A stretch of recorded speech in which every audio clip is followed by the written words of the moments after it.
What's up, everyone? You are tuned in to episode 121 of Three Questions and a Song. With me tonight are two members of the band Wicked out of New York. What's up, gentlemen? What's going on? What's going on, man? Danny from Wicked. My name is Gunnar, and I play drums. He does. Right, so give us a little information. We're based in Western Pennsylvania, and we know you're coming to visit us here shortly on July 18th, but give us a little more information about your band. Yeah, we're not too far away. We hail from Rochester, New York. So all the same amount of snow, I'm sure. What about rain? We've been getting a ton of that lately. Like just no sun. It's okay. I mean, summer will be over soon, so like a week. But it does sound like Pennsylvania. Yes. No, dude, we're super excited to be joining you guys and rocking out. The band, we've been doing this for a little bit. Gunnar, myself, my brother Chad Michael, lead singer, rhythm guitar, and then Scotty V on lead guitar. And it's like an old school rock band. Like, we're big into the 70s hard rock. That's kind of the core of what we love. Cheap Trick, Thin Lizzy. But we've always wanted to like just bring back that nature and like, excitement, edge, danger that like, that rock and roll had. That's kind of what we feel is lacking nowadays in that genre. And we all moved in together. We've been living together for quite some time, like an old school band. Yes, sir. And it's cool though. You're catching us at a very interesting time. We're actually in the studio right now cutting a new record. So the two guitar players are playing guitar right now. Yeah, we got our shit. We said have fun, keep working, boys. We're gonna grab a beer and hang out. So you have the studio right in the house, or are you at? We do have a studio in the house. We built one, but right now we've kind of our process has always been where we'll use that to kind of get like the songs pre-produced and everything, and then we'll come and like we're just down the road at this like hidden gem, really. They do all the HBO stuff here, NHL themes. Like there's no rock bands, right? There's no rock and roll in Rochester, so like we're just the lucky suckers who stumbled upon it. And there's this huge room you would see like Fleetwood Mac or Zeppelin in or something, and it's great gear. And Steve Gadd comes here and does all his session stuff. So if that tells you anything. Hey, so you ready for the three questions that I kind of warned you about? Hell yeah. No. Let's do it. Okay. You might be right with no. Hey, so I haven't asked this one in a while, so I'm going to hit you with it first. So if you were standing at the crossroads that, why can't I think of his first name now? Johnston, the blues guy. Yeah. Oh, yeah. I can't think of his first name. Anyway, so he sold his soul to the devil at the crossroads to become the best guitarist in basically the time. If you're standing at those same crossroads waiting for the devil to show up, why are you there? What are you going to offer the devil, and what do you want in return? That is a good question. Too real too, huh? I say that because like if you know anything about the band Wicked, we're from New York, but we hang out in Salem, Mass a lot because we got a lot of friends that are in the occult kind of scene. So damn, it's a great question. Man, what?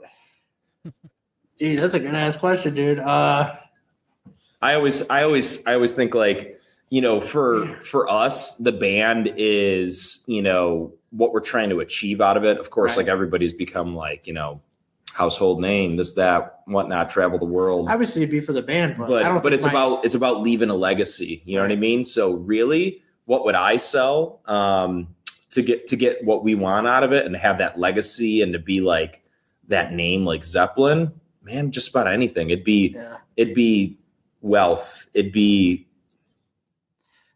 my life ain't good. The afterlife. You know what I mean? Like I think it's pretty cool because like the one thing that we've realized doing this band is, it's these memories and stuff that we're putting together. So like, nothing else matters. Like that's why we live together is like, we've already put a bunch of stuff aside just to experience this journey together. So, man, they could have my Ram. I mean, we're already doing it. Matter of fact, they could take Scotty's Camaro because I think they'd like that. They could take my that would take my 2012 Toyota Prius. What year is this Camaro? Is it 94. 94? Yeah, it's not the cool body. That's why we'll give it to the devil. Yeah. Let's go with you're leaving a gig, and there's a DeLorean sitting out there with its door up in the air and a flux capacitor in the back seat, so you can go back in time and end up playing with any band. What band are you going to go play with? You know, Marty played with Chuck Berry's cousin's band, but who are you going to play with and why? Shit. For me, it's got to be Thin Lizzy at that concert, that live concert in Australia. Great choice. Yeah.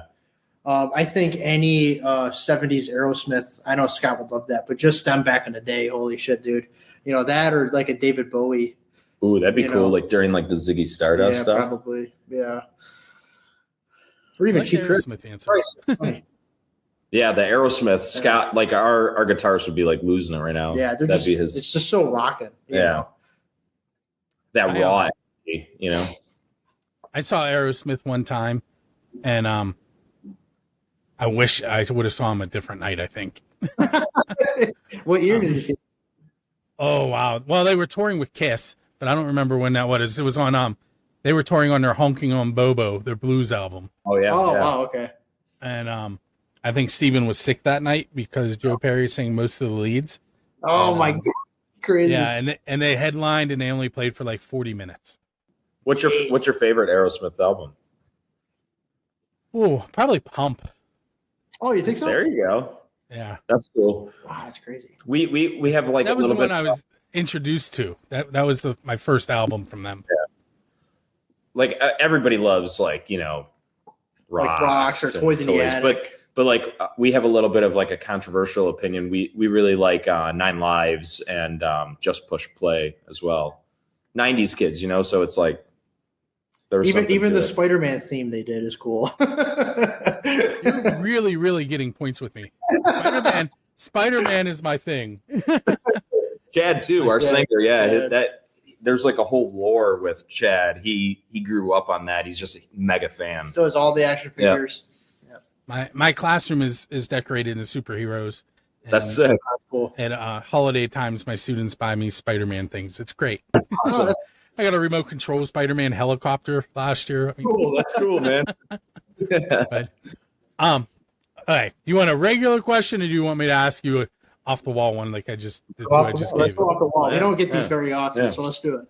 Okay. So there was this band in Denton, Texas.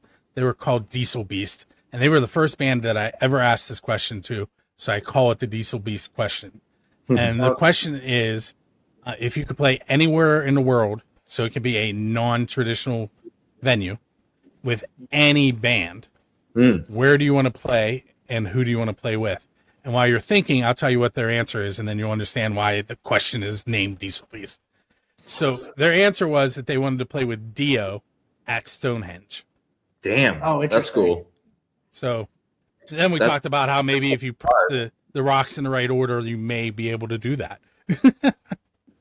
Definitely. That sets the bar for sure. Oof. I'm trying to think here. I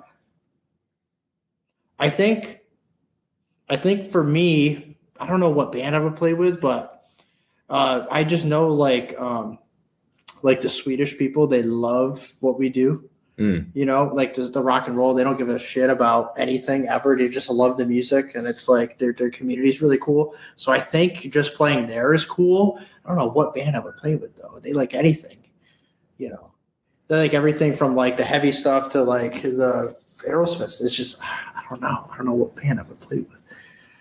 Man, you caught me, dude. Can it be Dead or Alive? Dead or Alive. Hey, you still have a DeLorean, so you can do whatever you want. Yeah, dude. Oh man. I'm thinking I'm dragging David Bowie back, Ziggy Stardust era. But like we've created like not like just like a opening headlining act kind of situation. It's more of like this show, right? Like, and Mick Ronson's back on guitar. Wicked's there, and it's this whole integrated show of the two bands blended, but it's at Area 51. Area 51. You know what I mean? I think that might be a first for that one. I've heard a lot of, start out with Stonehenge, so you can imagine what I've heard because I always tell everybody ahead of time. This is what they said. I like that. I think I would go with the $1 Billion Babies Alice Cooper era. Yeah. That era. I just don't know where I would play. $1 Billion Babies. I don't know. Let's just say, I don't know. Times Square. Yeah, Times Square. North Korea. I don't know. North Korea. Yeah. That'd be crazy. Because it's like, like everybody would be like so like shocked by like being like so like regimented and like you'd be coming in with Dennis Dunaway and Neil Smith. Yeah. I mean. All right, so I'm going to ask you guys a bonus question. Jeez, okay. God, you got me with that. This one is a normal one though. First of all, I do want to mention website is wickedrocknrollofficial.com. I accidentally didn't change that until a few moments ago. So, oh, you went to the adult site?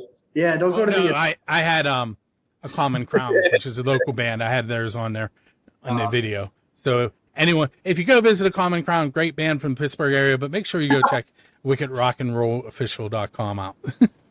All right, so my question is, when you're up on stage on Jergel's, what should our what should we expect to see out of you? I know I'm going to guess that the song that we're going to talk about next you're going to play last from what I read, but what else should they expect? I don't even know what the question is. Dude, it's a high energy rock and roll show, and right now we got our producer in this room walking around butt ass naked. Yeah, censor that side out right there. The good news is we really can't see. See that. Only want to see.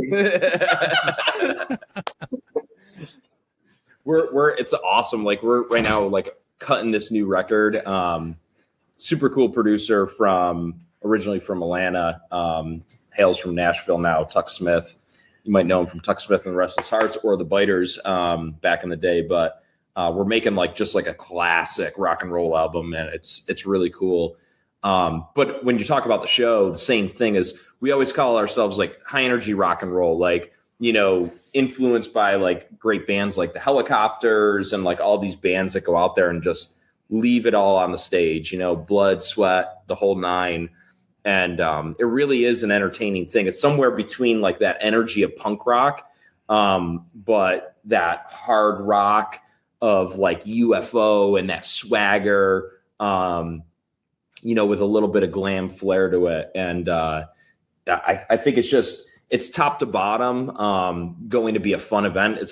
For us, it's always about kind of bringing a community together and really anybody out there. It doesn't matter whether you came in your business suit or your studs and leather. Our whole purpose is to bring people together and have that escape and have a great time. So we're super excited to share that with people. And we think it's a great match with Ace, obviously, with those classic rock and roll roots. So it's going to be a blast. I have seen Ace a few times with Kiss. I've never seen him by himself, but my plan is to be there that night. Awesome. Oh, nice. We'll look forward to, we'll have a drink or something. Yeah, please. Hang out. Okay. So what I need from you next is to tell me a little bit about the song Reptile Roots. Yeah. Dude, we were joking before we started this, right? And talking about those snakeskin cowboy boots. But when this band started, it was those bands like Crash Diet and everything were kind of coming out of Sweden. And, so we were kind of getting our rock and roll style together. And it was always snakeskin stuff, right? So we were we started this thing, and the community of rockers that we started building around us always had a little bit of this imprint. So we made this song that was kind of the anthem of having that bloodline, right? Those reptile roots in you, that reckless energy and everything. And it was an old song, and it's just evolved with us over the years. Yeah, there's been so many iterations of that song. And when we did our last tour, people would ask for that song to be released at some point because we would end every set with it. Yeah. Even before that, we would end all the sets with it. So people have been wanting it out for a long time. But we just finally had an iteration that we were happy with, and we released it. It's cool. It has a big bombastic ending. twin guitars, drums, just like all the double bass stuff at the end, twin guitar solos. I mean, but just like we talked about a lot of these bands that, you know, we were joking and saying we'd want to come back and everything, like those big, like bombastic, classic hard rock kind of, you know, shows that you could imagine. Just imagine that happening now in 2025. Yeah. And really Reptile Roots is kind of that cornerstone of it. And we've been just building from there over the years. But it's a fun song because it has grown with us. A lot of people will get married to a song that they make, and you know, it's just stinted in that time. And this just really evolves with us as kind of a live piece, really. Yeah. Along those same lines, there's a band that has since, I'm going to use the word retired in this area. They were called Doppler Effect. And Oh yeah. they had a song that they recorded, and the night they recorded it, they made up the lyrics, and they never sang them the same ever when That's they performed great. them. That's cool. That's funny. honestly. It was Groovin' was the name of the That's song, awesome. and it kind of had like a Carlos Santana feel to the song. Sweet. Oh, gotcha. Hey guys, I want to thank you for hanging out with me tonight. Those Hey, of thanks you that for are watching and listening, you're going to head to Wicked Rock N, the letter N, rollofficial.com, and make sure you pick up some tickets for July 18th to see Wicked with Ace Frehley at Jergel's. It's a 6 o'clock door time, 8 o'clock show. See, I even did a little research. Nice. Nice. On the spot. All right, so we're going to go ahead and take a look at Reptile Roots. And once again, I want to thank you guys for hanging out with me. Thank you. Thank you for the awesome questions. Not a lot of people ask us questions like that, so You're welcome. keep it interesting.